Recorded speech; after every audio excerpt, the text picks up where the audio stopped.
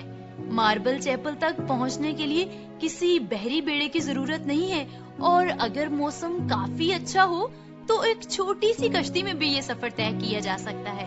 اسی طرح سے یونان میں بھی ایک غار موجود ہے جو میلیسینی کیو آف گریس کے نام سے جانی جاتی ہے۔ میلیسینی غار کو دیکھ کر یوں محسوس ہوتا ہے جیسے کسی تصویر کی جادوئی دنیا میں قدم رکھنے والے ہم پہلے انسان ہوں۔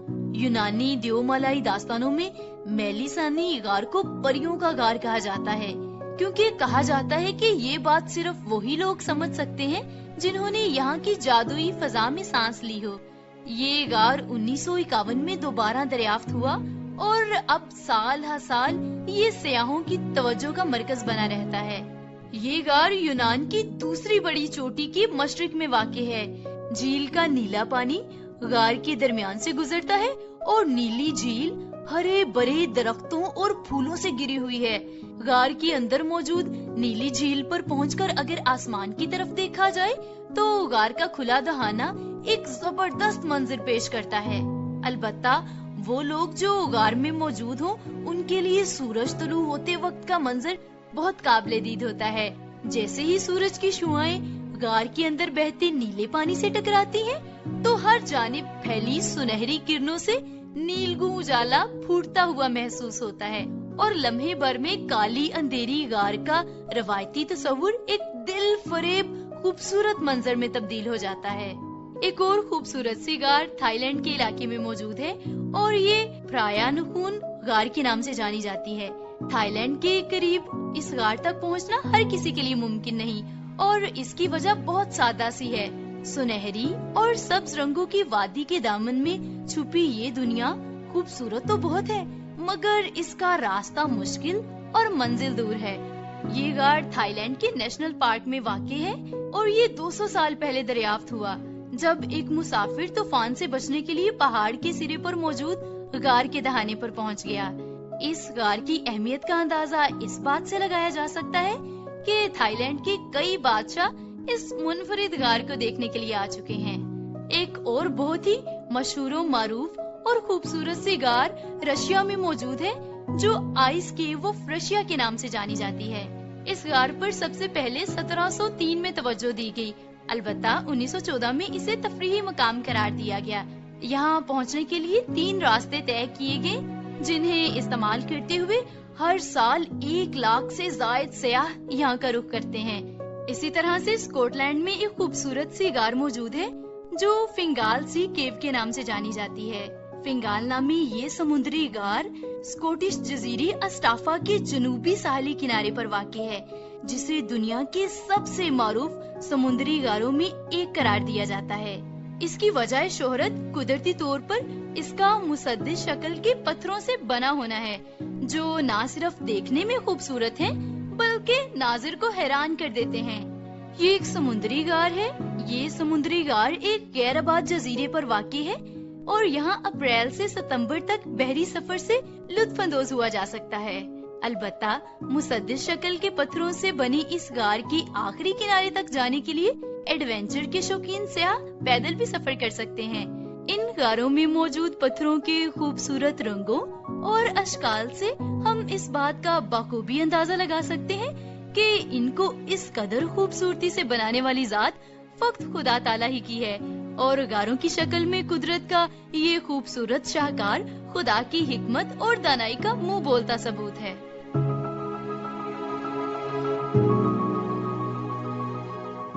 کیا بات ہے! اور جب میں سن رہا تھا یہ ساری باتیں تو میرا دل چاہ رہا تھا خدا توفیق دے تو ضرور ہم وہاں پر جائیں اور ان غاروں کو ہم وزٹ کر کے آئیں۔ مقصد صرف یہی ہوگا کہ ہم خداوند تعالیٰ کی تعریف کر سکیں اور اس کے کاموں کو دیکھ سکیں۔ اس نے کس کمال سے اس دنیا کو تراشا ہے۔ جناب، جس طرح سے میں پروگرام کے آغاز میں بات کر رہا تھا، خاندان جو ہے وہ بہت زیادہ ضروری ہے۔ ایک بہت بڑی ٹریننگ ہوئی اور اس میں بہت سے لیڈرز کو بلایا گیا، اور جب ان کو بلایا گیا تو ٹرینر نے یہ بات ان کے سامنے رکھی۔ اس نے کہا کہ 3 خے ان کو آپ نے ہمیشہ مد نظر رکھنا ہے اور ان کی ترتیب آپ نے کبھی خراب نہیں کرنی. وہ یہ ہے کہ سب سے پہلے خدا ہے، پھر آپ کا خاندان ہے، اور پھر آپ کی خدمت ہے، یعنی آپ کا کام ہے جو آپ معاشرے میں سر انجام دیتے ہیں. اگر اسی ترتیب سے ہم زندگی گزاریں گے، اپنے کام کاج کریں گے، تو ہم بڑے پرسکون رہیں گے. یہ ان دوستوں کے لیے خاص طور پر بات ہے جو ہر وقت معاشرے میں کسی نہ کسی کام میں مصروف رہتے ہیں. خدمت خلق میں بھی وہ اسی طرح سے مصروف رہتے ہیں، اپنے کام میں، بزنس میں بہت زیادہ مصروف رہتے ہیں. کچھ دوست جو ہیں وہ سیاست میں بھی ہیں، تو سیاست میں بھی وہ ہر وقت جو ہے وہ اسی کام میں مصروف رہتے ہیں اور اپنے خاندان کو نظر انداز کر دیتے ہیں. ایسا نہیں ہونا چاہیے. خاندان جو ہے ہمیشہ سر فہرست رہے خدا کے بعد. آئیے پروگرام میں آگے بڑھیں، سنیں سلسلہ حادثات سے بچاؤ. پروگرام حادثات سے بچاؤ لے کر آپ کی خدمت میں حاضر ہیں. میں ہوں آپ کا میزبان آکاش، اور ہمارے ساتھ موجود ہیں جناب سیف القہار صاحب. اور آج ہم گفتگو کریں گے کہ اگر کسی گھر میں، فیکٹری میں یا آفس میں آگ لگنے سے دھواں بھر جائے تو کس طرح سے بچاؤ کیا جا سکتا ہے. جی بہت شکریہ. جی دیکھیں، سب سے پہلے تو یہ دیکھیں کہ آگ لگ گئی، آگ آؤٹ آف کنٹرول ہو رہی ہے. اب ہم نے یہ دیکھنا ہے کہ سب سے پہلے تو اگر ہمیں آگ نظر آ گئی ہے کہ ابھی تھوڑے مقدار میں ہے، تو ہم نے کیا کرنا ہے کہ ہم نے اس آگ کو روکنے کی کوشش کرنی ہے. کیونکہ اگر تھوڑی سی آگ ہے تو اسے کیوں ہم پوری بلڈنگ جلوائیں، اسے قابو کرنے کی کوشش کرنی ہے. قابو کرنے کا طریقہ کار یہ ہے کہ ہم نے اس آگ کو دیکھنا ہے کہ مثال کے طور پر ایک کرسی کو آگ لگ گئی ہے، ٹیبل کو آگ لگ گئی ہے، تو ہم اس سے سب سے پہلے تو دو کام کریں گے. ایک تو یہ کہ اگر ہمارے پاس کوئی فائر ایکسٹنگشر موجود ہے تو ہم اسے فوراً سپرے کر کے آگ کو بجھا دیں گے. اگر وہ ہمارے پاس پانی موجود ہے، پانی ڈال دیں گے. اور اس سے بھی پہلے ہم یہ کام کریں گے کہ اس کا ایندھن ختم کر دیں گے. مثال کے طور پر ایک کرسی کو آگ لگی ہے، وہاں پہ 100 کرسیاں پڑی ہیں، تو ہم کوشش کریں گے جو اس کے قریب ترین کرسیاں وہ اٹھا دیں وہاں سے، تاکہ آگ پھیلے نہ. اس آگ کا وہاں تک رک جانا ہی بہت بڑی بات ہوتی ہے کہ اگر ہم اسے وہیں تک سٹاپ کر دیں. تو ہم نے اس کے ارد گرد کی چیزوں کو جو ہے وہ ہٹانا شروع کر دینا. کپڑا ہٹا دیا، کوئی کمبل پڑا ہے، کوئی چیز پڑی ہے، اس کو ہٹا دیں. ہٹانے کے بعد پھر ہم سیکنڈ نمبر پر یہ کریں گے کہ ہم اب آگ کو بجھانے کی کوشش کریں گے. آگ کو بجھانے کے لیے مختلف پروسیس ہیں، وہ ہم مزید بھی آگے اگلے پروگرامز میں ڈسکس کریں گے. ابھی ہمارا موضوع یہ ہے کہ آگ لگ گئی ہے اور دھواں بھر گیا ہے. اگر وہ آگ ہمارے کنٹرول میں نہیں رہی، آگ پورے بلڈنگ میں، گھر میں، کسی بھی جگہ پہ لگ گئی ہے اور اس کا دھواں بھر گیا، تو اس صورت میں ہمیں کیا کرنا چاہیے. اس سے پہلے میں چاہوں گا کہ آپ کو بتاؤں کہ دھواں ہوتا کیا ہے. جس وقت آگ لگتی ہے، آگ مختلف چیزوں کو جلا رہی ہوتی ہے. گیس کی آگ ہے، وہ صرف کاربن مونوکسائڈ وغیرہ بنتی ہے، کاربن ڈائی آکسائڈ اس سے بنتی ہے، ایسی چیزیں بنتی ہیں. ایسی کنڈیشن میں کچھ اور ہمیں کرنا ہے. لیکن اگر فرض کریں کہ آگ لکڑی کو لگی ہے، کپڑے کو لگی ہے، کارپیٹ کو لگی ہے، شاپر کو لگی ہے، ایسے اکثر ہم نے زندگی میں اپنے دیکھا ہے کہ بعض ایسے پلاسٹک کو آگ لگ جائے، اس کی اسمیل بہت ہی بری ہوتی ہے. اب لکڑی کو آگ لگ جائے، اس کی اسمیل کے اندر کیا کیا چیزیں ہوتی ہیں. کوئی کپڑے کو لگے، اس میں ایک تو ڈسٹ ہوتی ہے. ڈسٹ کاربن کی صورت میں موجود ہوگی. اگر وہ کوئی کاربن کی بنی ہوئی چیز ہے جیسے لکڑی ہے، کپڑا ہے، تو کاربن کی صورت میں ہوگی. اگر فرض کریں کہ وہ کوئی پلاسٹک کی بنی ہوئی چیز ہے تو اس کی ڈسٹ اس قسم کی ہوگی. یعنی کہ دھوئیں کے اندر ایک ہمارا جو سمپل دھواں ہوتا ہے نا، ہم گھر میں کوئلہ جلاتے ہیں سردیوں میں، وہ ایک سمپل دھواں ہے، اس کے اندر بھی ڈسٹ موجود ہے. تو اگر کہیں پہ دھواں بھر گیا ہے تو اب ہم نے صرف اس کاربن ڈائی آکسائڈ یا کاربن مونوکسائڈ سے نہیں فیس کرنا یا آگ سے نہیں فیس کرنا، بلکہ اس کے دھوئیں سے یہ اثرات ہوں گے کہ اگر وہ زیادہ چیزیں جل رہی ہیں تو وہ جلنے کی وجہ سے اس کی ڈسٹ ہمارے لنگز میں جا کے بیٹھ جاتی ہے. اور اگر وہ بار بار انہیل کر رہے ہیں، ہم سانس لے رہے ہیں اس کے اندر، تو وہ دھواں اتنا زیادہ شدید ہو جاتا ہے کہ وہ ہمارے پھیپھڑوں کو جام کر دیتا ہے. اب ایسی کنڈیشن میں ہم کیا کریں گے؟ ایسی کنڈیشن میں ہم سب سے پہلے تو ایسا کریں گے کہ ہمیں اپنے جو ہے وہ واش روم کی طرف چلے جائیں، کچن کی طرف چلے جائیں جہاں پہ پانی مقدار میں موجود ہو. اگر آپ کے پاس کوئی گیلا کپڑا موجود ہے تو وہ فوری طور پر لے کر وہ فلٹر کا کام دے گا. ایون کچھ بھی نہیں تو ویسے ہی کپڑا فولڈ کر کے رومال نہیں جیسے وہ رکھ لیتے ہیں منہ کے اوپر باندھ لیتے ہیں، ڈبل کر کے ماسک پہن لیں، اس سے بھی بہت ساری جو ہے ڈسٹ وہ رک جاتی ہے. اس سے دو چیزوں سے بچت ہوگی. ایک تو ہیٹ سے بچت ہوگی کیونکہ آگ کی ہیٹ بہت دور تک مار کر رہی ہوتی ہے اور وہ ہیٹ بڑا نقصان پہنچا رہی ہوتی ہے، خاص طور پر ہماری آنکھوں کو. تو ایسی صورت میں ہمیں اپنے جسم کو، اپنے سسٹم کو بچانا بہت ضروری ہے. اگر آگ بہت زیادہ پھیل گئی ہے نا تو واش روم کے اندر گھس کے شاور چلا لیں. اس سے یہ ہوگا کہ اگر فضا کے اندر جو ڈسٹ آئے گی وہ تھوڑی بہت جو انٹر ہوگی، دروازہ تو آپ نے بند کر لیے، وہ جو فضا میں ہوگی وہ ساری اس کو پانی میں جذب کر کے نیچے لے کے جاتا جائے گا. جیسے آپ نے نہیں دیکھا ہماری بارش ہوتی ہے تو وہ بہت ساری ڈسٹ کو نیچے لے جاتے ہیں. تو اسی طرح یہ جو ہے شاور چلانے سے، کوئی ایسا کرنے سے ہمیں کچھ جو ہے وہ سکون مل جائے گا. اپنے کپڑوں کو گیلا کر لیں، اپنے آپ کو گیلا کر لیں. ایسا گیلا کرنے سے ہمیں وہ ایک سکون کی کیفیت مل جائے گی. تو اس میں ہمیں کیا کرنا ہوگا کہ اس میں ہمیں اس کو دیکھنا ہوگا کہ ہمیں کس طرح سے اس میں سے نکلنا ہے. اب نکلنے کے لیے کیا ہے کہ اپنے اوپر کپڑا گیلا کر کے لے لیں. دیکھیں جب فضا میں دھواں پھیلا ہوتا ہے نا، یہ دھواں اوپر اٹھتا ہے. جب دھواں اوپر جائے گا تو آٹومیٹکلی جو آکسیجن ہوا ہے خالی وہ نیچے آ جائے گی. تو جس وقت وہ نیچے آ جائے گی تو نیچے آنے سے کیا ہوگا کہ وہ ایک راستہ مل جائے گا، 1-2 فٹ کی جگہ ایسی مل جاتی ہے جہاں پر کہ آپ سانس لے سکتے ہیں. تو آپ اس کے نیچے کو لیٹ جائیں گے زمین کے اوپر.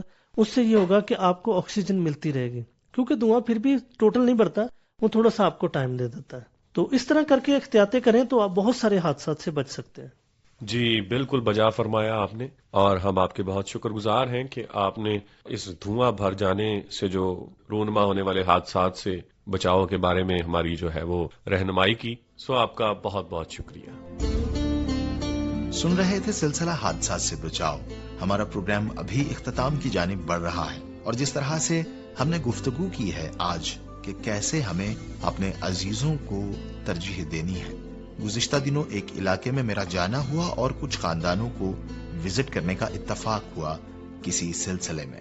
اب جب وہاں کے حالات پتہ چلے تو بہت پریشانی ہوئی.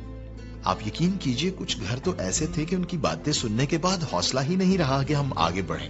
صرف 3 گھر 3 خاندان ہم نے وزٹ کیے اور اس کے بعد ہم واپس آ گئے. جھگڑا، لڑائی، بے سکونی، کون کس کے ساتھ لڑتا ہے پتہ ہی نہیں ہے.